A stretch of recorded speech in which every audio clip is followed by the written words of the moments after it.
پاکستان کے اس حکمران ٹولے نے جو ہم پر مسلط ہے ہمیں انتہائی پریشانی میں مبتلا کر دیا ہے، لوگوں کے لیے جینا مشکل کر دیا ہے۔ پیٹرول کی قیمت اور بجلی کی قیمت صرف پیٹرول اور بجلی کی قیمت نہیں ہوتی، بلکہ اس کا اثر زندگی کے ہر شعبے پہ پڑتا ہے۔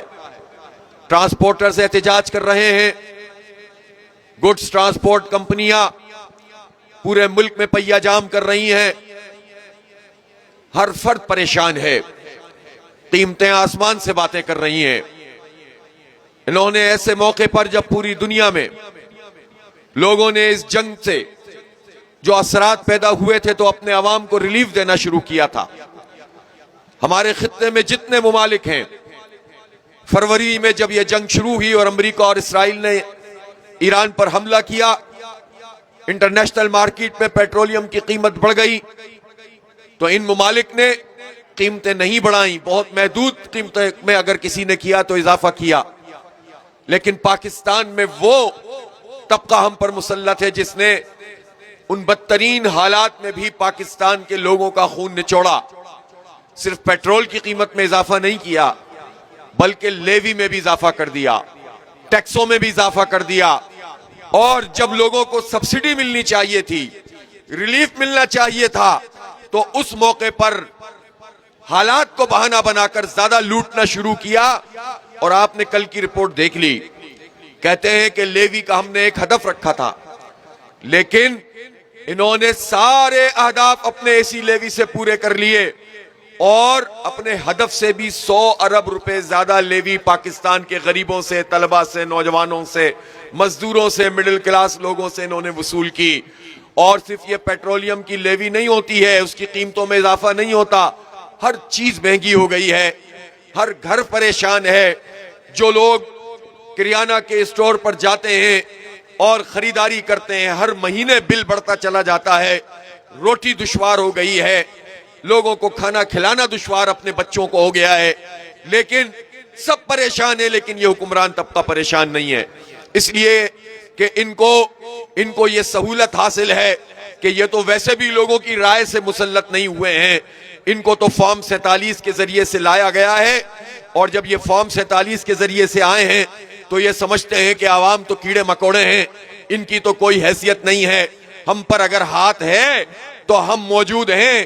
لیکن میں یہ ضرور بتانا چاہتا ہوں کہ اللہ تعالیٰ نے عوام کو بڑی طاقت سے نوازا ہے۔ جب یہ عوام اپنے حق کے لیے نکلتے ہیں تو پھر یہ کیڑے مکوڑے سمجھو یا کاکروچ سمجھو، یہ بڑے بڑے تخت الٹ سکتے ہیں اور برج الٹ سکتے ہیں۔ اللہ نے عوام کو بہت طاقت دی ہے، اس لیے مت ناز کرو امریکہ پہ یا امریکہ کے زیر سایہ یہاں نظام چلانے والوں پہ، طاقتوروں پہ کسی کی کوئی طاقت نہیں ہوتی۔ جب اللہ کی مدد سے لوگ نکلتے ہیں تو پھر اس کے نتیجے میں خس و خاشاک کی طرح یہ سب بہ جاتے ہیں۔ اس لیے یہ مت سمجھو کہ ہم نے لوگوں کو دبا لیا ہے، ہم طاقت کے ذریعے سے لوگوں کو کچلتے ہیں، ہم پولیس کو چادر اور چار دیواری اس کو پامال کرتے ہوئے استعمال کر کے لوگوں کو دھمکاتے ہیں۔ یہ مت سمجھو کہ یہ لوگ اسی طریقے سے بیٹھے رہیں گے، یہ نکلیں گے اور اس طرح سے نکلیں گے کہ حسینہ واجد کو تو ایئر لفٹ مل گئی تھی، شہباز شریف صاحب ہو سکتا ہے آپ کو ایئر لفٹ بھی نہ ملے، مریم نواز صاحبہ ایسا نہ ہو کہ آپ کو ایئرپورٹ تک پہنچنے کا رستہ بھی نہ ملے اور کوئی آپ کی مدد کو نہ پہنچ سکے۔ اس دن سے ڈرو اور لوگوں کو ریلیف دینا شروع کرو، لوگوں کے مسئلوں کو حل کرو۔ یہ لیوی کا بھتہ اور جگہ ٹیکس ہمیں قبول نہیں ہے۔ کوئی تمہارا مفکر، فلسفی، دانشور وزیر یہ بے وقوف قوم کو نہیں بنا سکتا کہ یہ ہماری مجبوری ہے۔ کائے کی مجبوری ہے کہ آئی ایم ایف ہم سے کہتا ہے، یہ آئی ایم ایف کے بھاشن ہمیں کب تک ملتے رہیں گے؟ پچھلی مرتبہ جب بڑے میاں صاحب موجود تھے انہوں نے یہ کہا تھا، اور اس سے بھی پہلے کہا تھا کہ یہ آئی ایم ایف کا آخری پروگرام ہے، پھر درمیان میں آئے تو تب بھی کہا آخری پروگرام ہے، پھر اس کے بعد چھوٹے بھائی آئے تو انہوں نے بھی کہا آخری پروگرام ہے، اور اب 24واں پروگرام بھی چل رہا ہے۔ تم تو ہمیں غلام ابن غلام بنا رہے ہو، تم کیسے آئی ایم ایف کی غلامی سے نکل سکتے ہو؟ اس لیے کہ آئی ایم ایف جب ہمیں کوئی پروگرام دیتا ہے وہ پروگرام صرف معاشی نہیں ہوتا ہے بلکہ سیاسی بھی ہوتا ہے، تہذیبی بھی ہوتا ہے، تعلیمی بھی ہوتا ہے، کچھ نکات سامنے کے ہوتے ہیں، کچھ پیچھے کے ہوتے ہیں، اور ہمارے پورے سماج کو ان اداروں کے ذریعے سے ہینڈل کیا جاتا ہے۔ اور عالمی سامراجی نظام کے جو بڑے بڑے لوگ ہیں جن میں صہیونی سر فہرست ہیں وہ ہمیں یرغمال بناتے ہیں، لیکن وہ یرغمال اس حکمران ٹولے، اس بیوروکریسی اور اس سیٹ اپ کے ذریعے سے بناتے ہیں۔ اس لیے آئی ایم ایف کے پروگرام میں جا کر نہ پہلے لوگوں کو ریلیف ملا ہے نہ اب مل سکتا ہے، اور یہ مت کہو کہ ہم ڈیفالٹ کر جائیں گے۔ ہم پہلے بھی کہتے تھے کہ پاکستان کو کوئی نظر انداز نہیں کر سکتا۔ اگر پاکستان ایسا ملک ہوتا اس کی جیو اسٹریٹجک پوزیشن اتنی خراب ہوتی، اس کے پاس کچھ بھی نہیں ہوتا، تو کیوں پاکستان کو بین الاقوامی حیثیت حاصل ہے؟ کیوں اتنا تاریخی معاہدہ ہوا ہے؟ کیوں پوری دنیا پاکستان کی طرف دیکھتی ہے؟ اور یہ حکمران طبقے کی وجہ سے نہیں دیکھتی۔ یہ پاکستان اللہ کے نام پر بنا ہے، لاکھوں لوگوں کی قربانی کے نتیجے میں بنا ہے۔ یہ وہ خون کی برکت ہے کہ پاکستان بدترین حالات میں بھی پوری دنیا کے سامنے ابھر کر سامنے آتا ہے اور آ سکتا ہے۔ اس لیے یہ کہنا کہ آئی ایم ایف نے ہاتھ ہٹا لیا تو ہم ڈیفالٹ کر جائیں گے، بھائی تم ڈیفالٹ کر جاؤ گے تو پھر یہ قرضے بھی تو وہ اپنے ساتھ ہی لے کر چلے جائیں گے۔ ایران پر پابندیاں لگیں اور اس کا ناطقہ بند ہوا تو ایرانی قوم مر نہیں گئی بلکہ اور زیادہ قوت سے اٹھ کر کھڑی ہو گئی۔ اس نے عسکری محاذ میں بھی امریکہ اور اسرائیل کو شکست دی اور معاشی دنیا میں بھی سروائیو کر کے دکھایا، اس لیے کہ نظریے کی قوت تھی، اس لیے کہ عقیدے کی قوت تھی، عوام کا ساتھ تھا، اور وہاں کا انقلاب عوام لے کر آئے تھے۔ اس لیے پاکستان میں یہ بھاشن اب بہت ہو گئے کہ آئی ایم ایف کے بغیر ہم نہیں چل سکتے۔ ہاں، آئی ایم ایف کے بغیر شہباز شریف اور نواز شریف اور مریم نواز نہیں چل سکتی، زرداری صاحب نہیں چل سکتے، یہ ارینجمنٹ نہیں چل سکتا، عوام خوب چل سکتے ہیں۔ اس لیے ہمیں بے وقوف مت بناؤ، صاف صاف بات کرو کہ ہم یہ لیوی عوام پر نہیں لگا سکتے۔ کیا مذاق ہے؟ طالب علم جس کی آمدنی کوئی نہیں وہ ٹیکس دے رہا ہے، مزدور ٹیکس دے رہا ہے، کسان ٹیکس دے رہا ہے، کیا مذاق ہے؟ تنخواہ دار طبقے سے ٹیکس لے رہے ہو، ہر گھر میں جو بجلی کا بل آتا ہے اس بل میں 36 طرح کے ٹیکس لگے ہوئے ہوتے ہیں، پیٹرولیم کی لیوی الگ ہے، اور اس کے علاوہ کتنے مارجنز ہیں اور کتنی کسٹم ڈیوٹی ہے اور کتنے ڈیلرز کے مارجن ہیں، وہ سب لگ جاتے ہیں۔ ابھی پچھلے دنوں تو ڈیلرز نے بھی ہڑتال کی، جب بات کی حکومت نے ان سے بات کر کے ان کا مطالبہ مان لیا۔ پورے پاکستان میں کتنے ڈیلر ہوں گے؟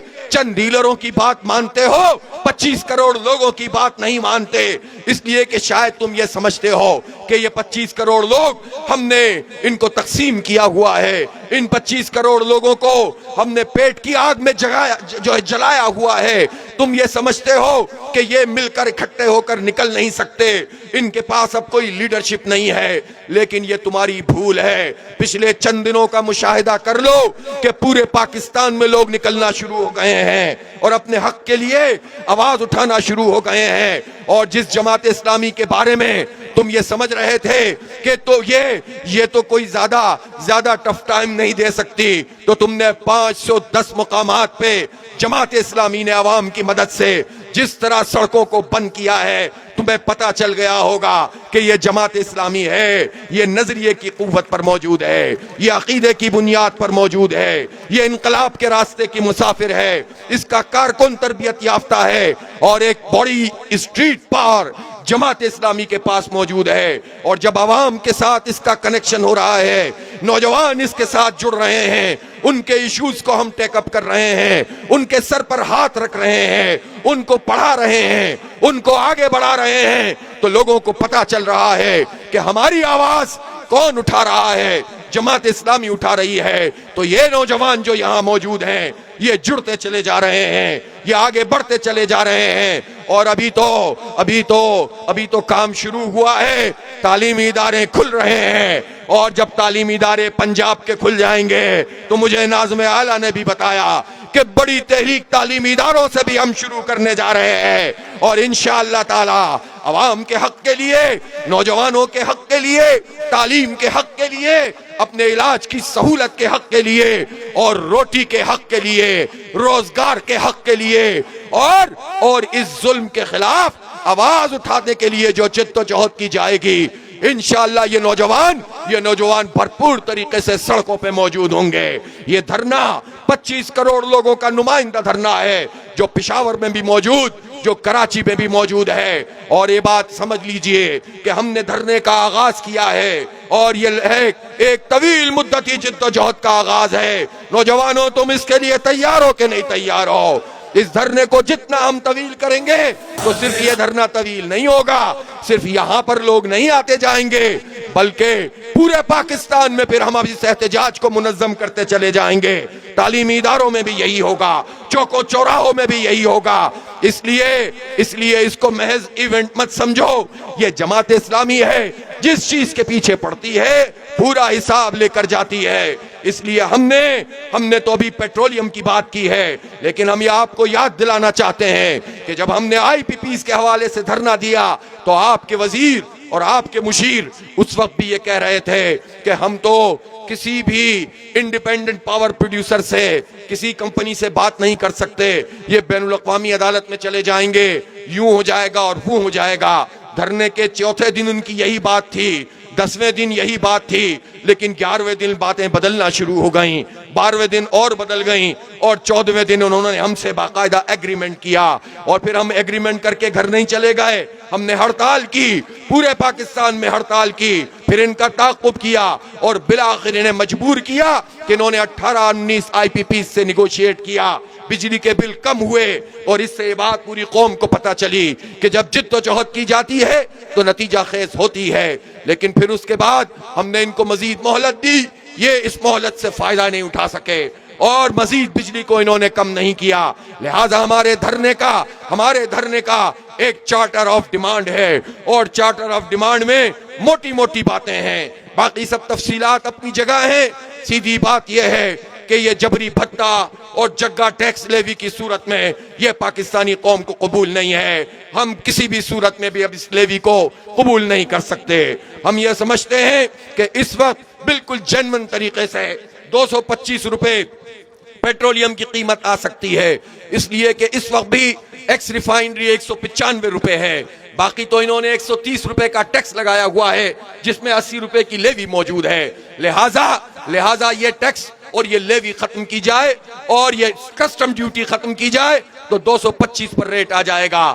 ہماری تیسری ڈیمانڈ یہ ہے کہ جو پاور پروڈیوسرز، جو انڈیپینڈنٹ IPPs ہیں، جو بات چیت کا سلسلہ ختم ہوا تھا، دوبارہ اس کو شروع کیا جائے۔ کچھ کے 26 میں معاہدے ختم ہو رہے ہیں، کچھ کے 27 میں ختم ہو رہے ہیں، اس کا کوئی رینیول نہ کیا جائے، اس لیے کہ پاکستان میں بجلی پیدا کرنے کی صلاحیت اس وقت ہمارے استعمال سے کہیں زیادہ ہے، اور حکومت کی نااہلی کی وجہ سے میں پہلے یہ کہنا چاہتا ہوں، شہباز شریف صاحب، آپ کی اور آپ کے وزراء کی اور آپ کی بیوروکریسی کی جو نااہلی ہے اور جہالت ہے، اس کی وجہ سے یہ ہوا ہے کہ لوگ سولر کی طرف چلے گئے ہیں، اور مزید ڈیفیشنسی آ گئی ہے، مزید کیپیسٹی پیمنٹ کا بحران آ گیا ہے۔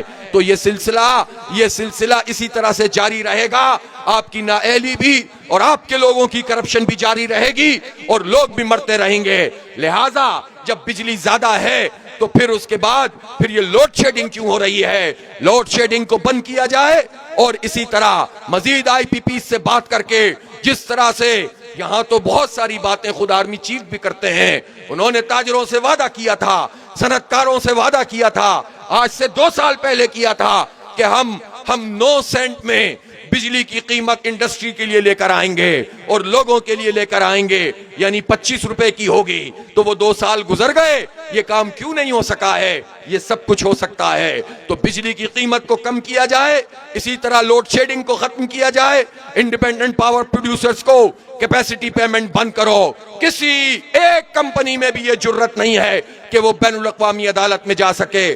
جو پاکستانی کمپنیاں ہیں، جو شہباز شریف اور شریف خاندان کی کمپنیاں ہیں، جو زرداری خاندان کی کمپنیاں ہیں، کیا یہ جرت رکھتے ہیں کہ یہ پاکستان کے خلاف جائیں گے؟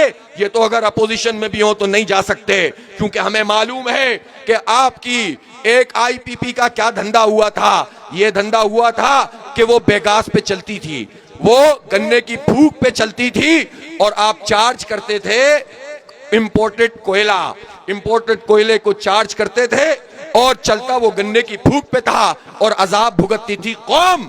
پیسے دینے پڑتے تھے غریبوں کو، پیسے دینے پڑتے تھے عام آدمی کو اور انڈسٹری کو۔ تو ہمیں معلوم ہے کہ آپ نے کیا کچھ کیا ہوا ہے، یا اپنی پسند کے لوگوں کے آپ نے کس طرح سے نوازا ہوا ہے۔ اس لیے کہنا چاہتا ہوں، اور پھر جب آپ اپنے ملک کی آئی پی پی سے بات کریں گے تو پھر چائنا کی آئی پی پی سے ہم بات کر لیں گے انشاءاللہ تعالی، وہ بھی رینیگوشیٹ کریں گے۔ لیکن جب آپ خود کچھ نہیں کرتے تو ان سے آپ کیا بات کر سکتے ہیں؟ اس لیے میرے بھائیوں اور دوستو، ہماری یہ ڈیمانڈ ہے کہ آئی پی پیز مافیا کو لگام دی جائے، اور اگر ان کا فارنزک آڈٹ ہو گیا تو چوکوں میں لٹکنے کے قابل ہوں گے، یہ چوراہوں پہ لٹکنے کے قابل ہوں گے، جو قوم کے ساتھ انہوں نے دھندا کیا ہے۔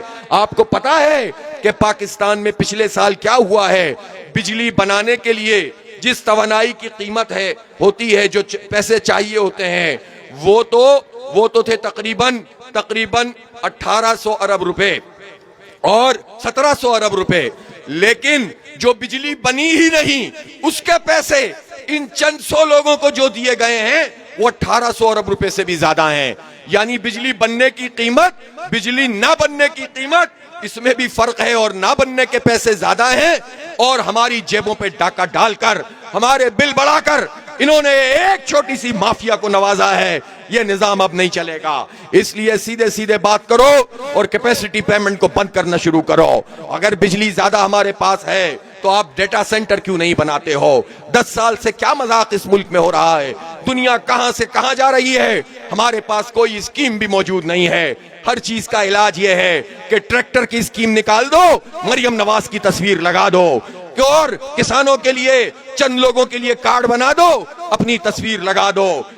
صحت کی سہولتیں نہیں پہنچائیں گے، چھوٹے موٹے کارڈ بنا دیں گے، ہسپتالوں کو اپ گریڈ نہیں کریں گے، ڈاکٹروں کو پورے پیسے نہیں دیں گے، پیرامیڈیکل اسٹاف کو سہولت نہیں پہنچائیں گے، سسٹم کو ٹھیک نہیں کریں گے، اور لوگوں کو بے وقوف بنانے کے لیے ہسپتالوں کا دورہ یہ ملکہ رانیاں کریں گی اور لوگوں کو معطل کریں گی۔ یہ جو پرانا اسکرپٹ ہے مریم نواز اور شہباز شریف صاحب، یہ نہیں چل سکتا۔ اب قوم بہت باشعور ہے، اب یہ پرانا اسکرپٹ نہیں چلے گا۔ اب آپ کو حق دینا پڑے گا، ہر طبقے کو حق دینا پڑے گا، اور اپنی مراد کو، اپنی عیاشیوں کو کم کرنا پڑے گا۔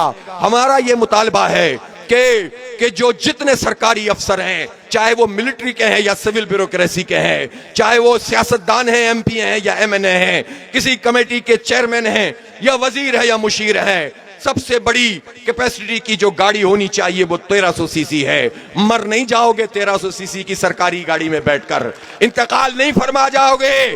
آپ کو بڑی گاڑی چلانی ہے، اپنی ذاتی گاڑی چلاؤ، لیکن قوم کی جو گاڑی ہے وہ 1300 سی سی سے زیادہ نہیں ہونی چاہیے۔ یہ آپ کی عیاشیوں کے پیسے ہم دیں۔ اگر ان کے پیٹرول، اگر آپ سارے سرکار وفاقی اور صوبائی حکومت کی جمع کر لیں ساری گاڑیوں کو اور ان کا فری پیٹرول دیکھیں تو پتہ چلے گا کہ یہ چھوٹا سا طبقہ پاکستان کی قوم پر 350 ارب روپے کا بوجھ بن کر فری پیٹرول استعمال کرتا ہے۔ یہ چھوٹا سا طبقہ، اور اس کے پیسے کون دیتا ہے؟ ہم دیتے ہیں۔ موبائل کے کارڈ پہ پیسہ دیتے ہیں، کھانے پہ پیسہ دیتے ہیں۔ یہ جو ٹیکس کا فرسودہ اور گندا اور جابرانہ نظام ہے، یہ 50% تک ہم سے ٹیکس وصول کرتا ہے۔ اس لیے یہ ظلم کا سسٹم اب نہیں چلے گا۔ کوئی ایسی بات میں نہیں کر رہا جو ایسی نہ ہو کہ جس پر عمل نہیں ہو سکتا۔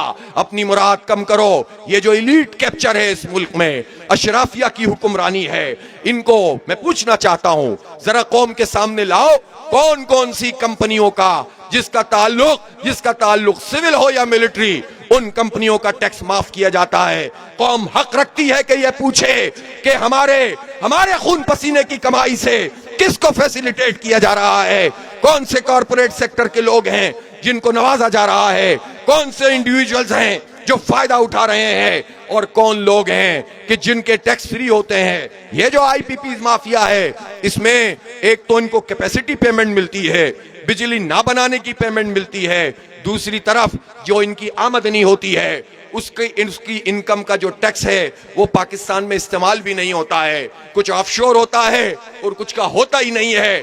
اس طرح کے ظالمانہ انہوں نے معاہدہ کر کے پاکستان کو نقصان پہنچایا ہے، اور یہ کام 1994 سے ہو رہا ہے۔